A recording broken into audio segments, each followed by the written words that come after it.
Hi வணக்கம், welcome to my channel. இன்றைக்கி பருப்பு சாதம் எப்படி செய்கிறதுன்னு பார்த்துக்கலாம்.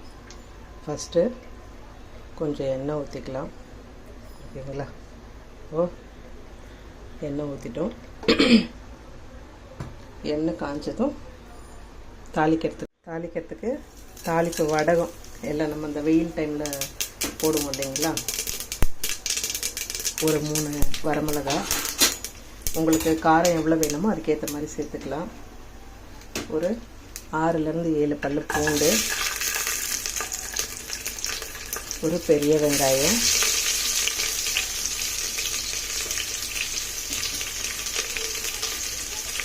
ஒரு தக்காளி பெருசு,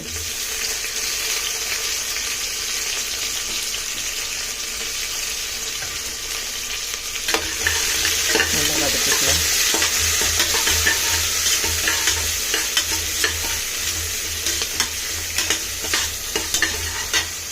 இதுலேயே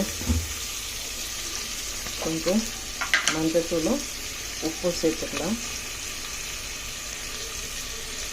உப்பு போட்டாச்சு. அதுக்கு பார்த்தீங்கன்னா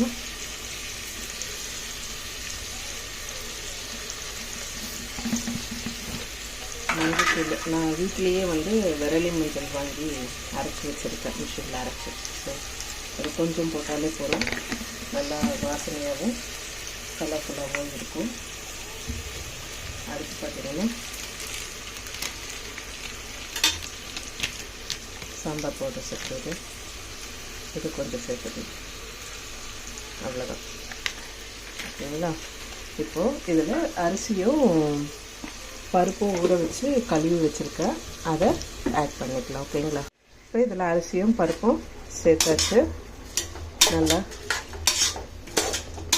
கலரி விட்டுட்டு இதில் தண்ணி ஊற்றிட்டு மூடி போட்டுட்டு ஒரு 3 விசில் வந்தாச்சுன்னா ரெடி ஆகிடும். பருப்பு சாதம் ரெடியானதும் நம்ம அந்த ஸ்டீம் போனதுக்கப்புறமா விசில் எடுத்துகிட்டு நம்ம மேலே கொத்தமல்லி தூவிட்டோன்னா பருப்பு சாதம் சுவையாக டேஸ்ட்டாக ரெடி ஆகிடும். நம்ம இதுக்கு தண்ணி பார்த்திங்கன்னா 1:3 அப்படின்ற ரேஷியோவில் ஊற்றணும். இப்போ நான் இதில் இந்த ஆழாக்குன்னு சொல்லுவாங்க இல்லையா, அதில் நான் ஸோ இதில் 3/4 ஆழாக்கு எடுத்திருக்கேன். நான் இதில் 2.5 தண்ணி ஊற்ற போகிறேன் இப்போது. சரிங்களா?